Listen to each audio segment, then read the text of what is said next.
You're listening to the 49 Carats podcast, a 49ers Goldmine production with Stephanie Sanchez.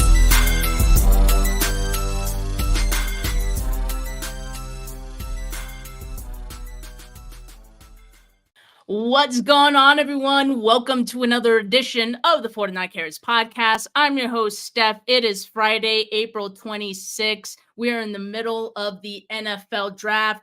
Day 2 is hours away from starting, but joining me to talk about the 49ers day 1 pick, the 31st pick in the draft, is Brandon Olsen, host of Locked On Gators. Brandon, how you doing today, man? I'm great. Wasn't expecting a Florida Gator to go in the first round, so always a good day when that actually happy, pleasant surprise there. So I'm happy, awesome. It's definitely good for the brand. I do just have to start the show, but I guess giving you a bit of a lowdown on how I felt about the pick yesterday. For me, it was kind of strange. I felt like I went through a lot of emotions, right? First, it was tipped that the 49ers were going to be picking Cooper DeJean. I don't know if you saw that, Brandon, but like that kind of took off. A lot of people were saying that in the first minute or so. And I was stoked about that. I was like, hell yeah, like the 49ers needed a corner. And then it's like, no, wait, it's Ricky Pearsall out of Florida. And then I'm like, oh. So I think that went into part of my reaction, right? The fact that I first thought it was going to be Cooper DeJean, a guy who, I already was kind of excited for being, potentially falling to the 49ers at 31. It ended up not being him. And not only that, but the guy who it ended up being was someone who I think a lot of us felt wouldn't be a first round guy. So I think for me, that part of the reaction and the weirdness of it was that, yes, I like the player. I like Ricky Pearsall. I just didn't agree so much with him going at 31. But, I've had a lot of time to think about it. I've seen a lot of things being said about him, a lot of clips on my timeline. He's got that aura going. We're calling him Yak Harlow, Pretty Ricky, whatever you want to call him. Like, I'm feeling great vibes right now around Ricky Pearsall. And let me just ask you this, Brandon. If you can give 49er fans an elevator pitch on Ricky Pearsall, what would you say? I think you're getting one of the smoothest route runners in the draft. That confidence, no issue at all. Florida had to play their last game of the season without Graham Mertz, a starting quarterback. And Ricky texted Max Brown, who's a redshirt freshman that had never really played meaningful snaps outside of late in that Missouri game where Graham Mertz got hurt. And Ricky texted him and he said, hey, man, like, just know if you ever get in trouble, number 1 is always open. So he just has that kind of confidence. And he's the one guy that I saw on Twitter. There was a couple months ago, and it's like, who's a white guy with swag? And Ricky was the guy that I kept seeing. And that hurt me a little bit. But Ricky is just, what you're getting from him. You're getting a refined route runner that's got plenty of experience, been in college for about 5 years. But I think that he's going to translate well to the NFL level. Yeah, he has a ton of athleticism. If you look at his RAS score, the only knocks on him are his size, right? Like his height and weight on the lower end. Everything else in the green, in the elite category. And so there are plenty of reasons to be excited about what he brings to the 49ers. I guess I want to start off by talking about what I think is kind of the separating factor, no pun intended, on, what he brings to the 49ers. I think that the Super Bowl for Kyle Shanahan and maybe many involved, in the org was an eye opener for them because we saw Deebo Samuel struggle to get open. Even Brandon Ayuk, quite frankly, struggle to get open in that game. I think for Deebo, it's something that we have seen with him for quite some time. And so the one thing that, in their presser yesterday that John Lynch and Kyle Shanahan mentioned quite a few times was Pearsall's ability to separate, right? Separation. I mean, that seems to be a huge part of the reason why they felt good about making this pick. And so tell me a little bit more about how Pearsall separates as a route runner. Yeah, I think one of his best areas is running with tempo and then just bursting over the middle. Florida's offense required him to run a lot of digs, a lot of crossers, and he just thrived there. And I think looking at Ricky Pearsall's just career film, you go to Arizona State, he was separating consistently, but quarterback play there was terrible. It was just awful. I get it. Jaden Daniels became the second overall pick, but he was not second overall pick quality when they were at Arizona State together. And then when Ricky came to Florida, Anthony Richardson in his first year, and Anthony Richardson was one of the least accurate quarterbacks that I have ever seen. The amount of time that Ricky Pearsall was just running right over the middle of the field, and it was just thrown into the dirt or sailed above him. Ricky's made some strides as a route runner as well. When he came from Arizona State, he was more of just an athlete. And Kerry Colbert, who's now the wide receiver coach with the Denver Broncos, was Florida's wide receiver coach for 2022. And he really helped him elevate and become a better separator, specifically running with that route tempo that Ricky's grown just dramatically as a runner. Yeah, and I want to talk about his quarterbacks and the quarterback play that he's kind of been surrounded with. And as Nick Ellert here in the comments says, his QB at Florida, Graham Mertz, it did him zero favors. And I think it's pretty easy to see that actually when you watch some of the film on Florida on Ricky Pearsall. There's a number of times where Ricky gets open and, he's not getting the ball, or, he's overthrown or underthrown, things like that. And so it actually is impressive when you look at the numbers that Pearsall put up in this offense, that he was able to be as productive as he was, even despite that. But do you feel like the quarterback situation that he's kind of been surrounded with has hurt maybe his perception by fans, by maybe other draft analysts who maybe had him going later in like the second round, things like that? Yeah, I do think that his production just it didn't look great because of what the offense was and what Graham Mertz was. It's also important to remember that Florida had one of the worst offensive lines in college football last year. So you really couldn't, like, you look at 2022 and Anthony Richardson wanted to throw the ball deep a lot and he would target Ricky on those plays. I mean, you look at the Florida State game from 2022 and Anthony Richardson and Ricky Pearsall connected on a couple of long touchdowns and just massive plays. And then you look at 2023 and Graham Mertz constantly getting hit, not athletic enough to create on his own consistently. And he was trying to force feed Ricky at certain points. And I mean, we had a joke with the Locked On Gators Discord that I know some people call them hospital balls. I call them homicide balls. I think he was trying to get Ricky Pearsall killed at certain points. But you watched the Charlotte game and Ricky went up over three defenders and or right in between three defenders and just one hand snagged it. It was one of the coolest catches I've ever seen and probably catch of the year for college football last year. But Ricky Pearsall, his production has fallen or has been kind of dismissed a little bit because of that quarterback play. I know that all the fantasy football people are like, his yards per route run isn't high.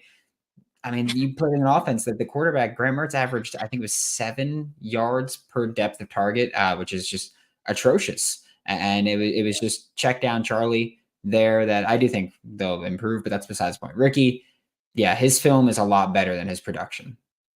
So now, considering the fact that he's going into an offense like San Francisco with a quarterback like Brock Purdy, who, he hasn't been so bad in his time starting, what are kind of your projections for how he fits into this offense? I mean, obviously the 49ers are loaded with Brandon Ayuk and Deebo Samuel. I know there's talk that potentially there could be a trade for either one of those guys heading into day 2, Deebo being the more likely or one of the two right now. But I think even regardless, if those guys stay on the roster for 2024, which, at this point I'm kind of expecting, I still feel like there's a path for Pearsall to get on the field, especially as that number 3, that slot guy. And if there's any injuries, I feel pretty good about him being able to get on the field right away. And I've seen a lot of people say he's one of the most NFL ready prospects of this draft, right? So how do you feel like he fits into what San Francisco does? I think if you're any receiver you want to play for the San Francisco 49ers, I think that you could just feel pretty comfortable there. Ricky throughout his career has been used as a jet man. He's been used on end arounds. So he's been used in multiple ways. And then you look at what Kyle Shanahan can do and has done. And it's like, all right, well, that looks like a good fit for him. But I do think that Ricky's just as fluid a route runner as he is. I think that automatically takes his floor very high up, just because if you can create separation consistently, you're going to have a role. For Ricky, it's more, will he be able to finish contested catches at the NFL level where he kind of struggled with that in college? Will he be able to beat press consistently? But when you have a guy like Kyle Shanahan, I feel like you go, okay, well, we'll get you. Like, you don't have to worry too much about press because we're going to find ways to get you out there. So I do think that Ricky is going to have a significantly better NFL career than he had at the college level just because of his skill set. It just translates better. This was a conversation that we had with my listeners after the 2022 season when Ricky Pearsall came back to Florida. And I thought he was gone. Honestly, I know that his production wasn't great in 2022, but if you watch the film, it's the same thing we saw in 2023 in terms of he creates separation consistently. He just didn't have the production. And so what I tried to explain to my listeners after 2022 is just, I understand that his production is not great, but NFL teams are going to watch how he runs routes and they're going to fall in love with him. And that's been a thing that now has traveled with Ricky for years, is just he can create separation. Production's not there because his quarterbacks are not awesome at all times. But Ricky is someone that with elevated quarterback play, elevated offensive line, a more creative offensive system, should be able to find some production consistently whenever he gets on the field. Yeah, and as we're looking at here, I mean, he has success running a lot of different routes, and so his route tree is pretty freaking good and solid. And another thing I wanted to highlight is just his reliability, and I think this is going to be huge for a quarterback like Brock Purdy, who, still pretty new to the league, and having someone as reliable as him. And I'll just read off this tweet here. It says Ricky Pearsall had the 4th lowest drop rate in college football last season for players that saw 100 or more targets. So that's pretty impressive. When you look at some of the guys who were available for the 49ers there, I mean, you look at Xavier Legette, you look at Ladd McConkey. I think there are certain things about their game that you can maybe question, and you look at Ricky Pearsall and, maybe you feel like he's the safer option, in some areas. So being reliable, not having a lot of injury questions about him, right? Compared to some of the other guys. I think that will go a long way, as well as being NFL ready, maybe avoiding the Kyle Shanahan doghouse. We'll talk about that in a second here. I just wanted to get to this question from Nick. He said, Steph, can you ask about South Carolina game? Ricky seemed to target it on the final drive and then may have stood out coming off the Super Bowl. Yeah, Ricky was Graham Mertz's, best friend in this final 2023 season, because Graham Mertz is also someone who, when he was coming over from Wisconsin, he never had really good weapons to throw to. And then you look at the South Carolina game where Florida went down early. They were on the road. It was one hell of a game to come back from, honestly. And Florida did it, coming back very late in the game. They were down, I think, maybe 11 points with like 5 minutes left. And they came down. And a lot of that was Ricky Pearsall, Graham Mertz just throwing to him. He was kind of just like, hey, like, I need a first down. I need a touchdown. I need to get some yards, some points. We're going to throw to Ricky Pearsall. And Ricky did everything the right way to earn that. It wasn't just like they were like, oh, well, we don't have anybody. Florida had a freshman All-American last season. It wasn't like Ricky was the only guy to throw to, but Graham Mertz, when he needed someone to throw to, as many homicide balls as he threw him, he was still trying to get the ball to Ricky Pearsall. And that's another thing where we go, he threw the homicide balls. He was throwing them because he just had blind faith in Ricky Pearsall. And the South Carolina game is one of those games where you watch it and you say, all right, well, you're the guy that we have to get the ball in this moment. So we're going to do that. You look at Florida State again from 2022. It's a close game. Ricky Pearsall was a big deciding factor, a big help in there. And every big game that Florida's had pretty much since Ricky Pearsall has been a Florida Gator. They've tried to get him the ball when they needed someone to make a play. Yeah, I was watching some games earlier, and sometimes I'm like, man, they should use him more than they even do. Like, I think he's like that talented for them, and he helps them move the ball quite a bit. It doesn't surprise me at all that for Mertz, like, maybe Pearsall was a bit of a security blanket to him. I mean, again, going back to the reliability factor and the fact that he can make these crazy catches, acrobatic catches, and you kind of just trust him to be able to make a play. I think that's impressive as well. And something that Ricky Pearsall said on KNBR, local radio station, yesterday after getting drafted, he said, quote, "I don't know if words can express how excited I am. Obviously, having a guy like him, he's one of the best play callers in the game," end quote. Obviously talking about Kyle Shanahan. So yes, any receiver, would be excited to be paired with Kyle Shanahan. But that brings me back to one of the points that, I wanted to make before, which is Kyle Shanahan having this track record of having guys end up in his doghouse, right? Like even Brandon Ayuk, Ronnie Bell, after having like an awesome training camp preseason, like he disappeared in the season. I mean, Dante Pettis, he never recovered from that, right? Like there's a number of examples we can give for some of these guys who have been in the doghouse. Now, do you feel like Ricky Pearsall is maybe someone who could avoid the doghouse from Kyle Shanahan? I think part of the reason that a lot of guys end up getting there to begin with is because there are things they're not doing when they don't have the ball in their hands. So obviously, like they're good receivers, they catch the ball, they do all the right things after that. But like Kyle's very detail oriented, and he wants his players to be as well as far as how things are executed. So maybe it's little things like in route running, maybe even blocking. Like I think blocking is huge for Kyle and this offense too. So if you're not bringing that, you're going to end up in the doghouse until you can get yourself out. So how do you feel like Ricky Pearsall could maybe avoid that?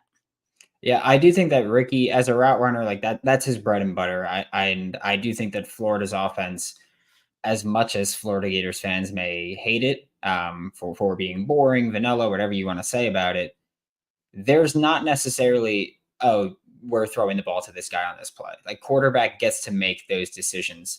And so you have to run your routes, your hards. You have to try to get open every play because you might actually be getting the ball here. The way Florida's offense works is how a lot of modern offenses now is just, we're going to we have routes running in this part of the field. We're looking through this window for the quarterback, and you're going to be at different levels there. And so, Ricky, you had to be open. You had to be in that area when the quarterback's supposed to be looking. So Ricky Pearsall is just someone that he's going to run routes well. He's not one like AD Mitchell where it's like, oh, I'm not getting the ball, then I don't care about that. Ricky, you don't know if you're getting the ball. You have to genuinely try to get open and create separation, and the quarterback's going to go through layered reads and try to be able to find you. So that's not a problem at all. And as far as blocking, I don't think Ricky's a very good blocker, but it's not for lack of effort. I just don't think that he has the play strength right now to consistently hold his weight. But this is also, he played a lot close to the line of scrimmage. Florida's offense, they like to go with those condensed sets, really bunched up. And I think that that's one reason that maybe the 49ers were like, okay, well, we can bring him out. I would look at those kinds of teams where I know the 49ers have kind of spread out a little bit now, but with Ricky Pearsall being able to play out wide, but in a condensed set and come down and block, he's not great at it, but he's someone that you're going to get that effort from. And I do think that he would benefit from being taught better technically, because I don't think Florida's receivers last year were very good at just holding and maintaining blocks. You look at 2022, there were a lot more explosive runs to the perimeter for Florida in 2022 because their receiving blocking was just better than it was there. So I do think that he can stand to be taught better how to block more consistently. Yeah, and I think that's a good thing to discuss, right? Because like people talk about his size, and you mentioned currently he's not that great of a blocker because his size kind of limits his ability to do that. At the same time, like that's kind of a cop out. I mean, if that's how he feels, like I don't think he feels that way, but I mean, I think you could still be a great blocker, even with size being a limitation. Now, 49ers have had receivers again that have come in, maybe not been the best blockers, but if you look at all of them now, like they're all dogs in the blocking game, right? So I think there's opportunity for him to definitely be able to improve. And you mentioned like the technique and all that as well that could improve. So yeah, I think that's something he could improve on. But maybe if he's not up to that level of standard that Kyle likes right away with the blocking, maybe it'll just take him some time to earn that trust. Yeah, I'm going to hope that technique will help because yeah, Florida. I mean, if Ricky wants to learn how to block on the perimeter better and then send it back to the Florida receivers, I'm not going to complain. They could use a little bit of improvement there overall. So that's the other thing I wanted to ask you about is his ability to play inside and outside. Now, obviously, at the college level, that's something that he did. Do you feel like, again, going back to his size, like, do you feel like at the NFL level that he's still going to be able to do both, or do you kind of project him to be a slot guy only? I project him as more of a slot, but still capable of playing out wide. I do think that his release package really kind of helps him a little bit create separation at the. He can win at the line of scrimmage. He can win after, and I do think that he'll be able to play out wide. I think that if you're going to maximize him, he's probably going to play a bit more in the slot. We'll probably see actually a similar split to what we saw in college. I think he played in the slot about 60% of the time. I would think that that's the best way to use him in the NFL as well. But he is someone that he thrives on in breaking routes. And obviously, you have a little bit of a better area to separate and then run away from your man if you're working outside and then working in. So I think that Ricky can play both. I think he's better for the slot, but he is someone that's capable of going inside out and lining up wherever you need him to. All right. Yeah, that was something I wasn't really sure on because I know guys can maybe do one thing in college, but when they get to the NFL, that might not really work. So yeah, I mean, I'm excited to hear that he has that versatility, and at least you have that option to be able to do that. And also when I was showing his stats here just a second ago, the fact that returning is not something he did a whole lot, but he was pretty effective, when he did get those opportunities in college. You see he had 11 punt returns in 2023, 126 yards. That's an average of 11.5 per return. Now, the fact that the return rules have changed too, like maybe this makes this even more enticing for the 49ers. So definitely looking forward to seeing what he can do there. Now, some people are talking about Deebo Samuel, and the live chat is kind of popping here because we actually just got a report from Jordan Schultz just a few minutes ago saying that, quote, while the 49ers have listened to calls on all-pro wide receiver Deebo Samuel, sources say the Patriots and Bills are considered highly unlikely to trade for him, and tweet. And so yeah, it seems like Debo's gonna be sticking around. I would imagine same deal for Brandon Ayuk. I think that ship sailed once the first round came to a close.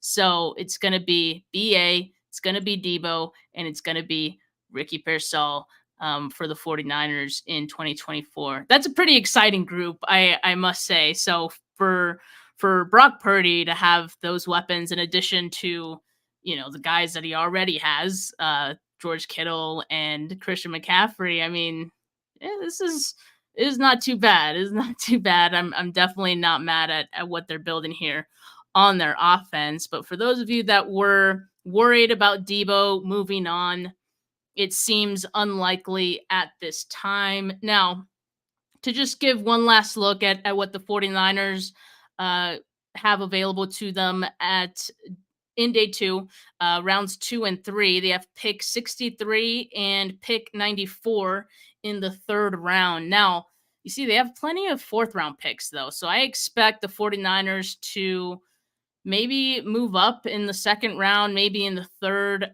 At some point tonight, they are moving up, I think, for someone that they want. I think they go tackle. I think they might go corner as well. So keep your eyes peeled, guys. There's definitely going to be some options for the 49ers. And, I'm excited. I mean, again, the vibes were a little weird. They were a little off last night, but they're riding high again. So, Brandon, I appreciate your insight on Ricky Pearsall, and we're gonna take good care of him, man. Don't worry. I hope so. He again, he's someone that I know from off the field. He's been just so kind to people. Like people in Gainesville love Ricky Pearsall, and again, I mean, he's got the swagger. You can't fail with that swagger. You just can't. You have to work out with There's that kind of something like there's just something. It's the aura. It's the aura, man. It's a real thing.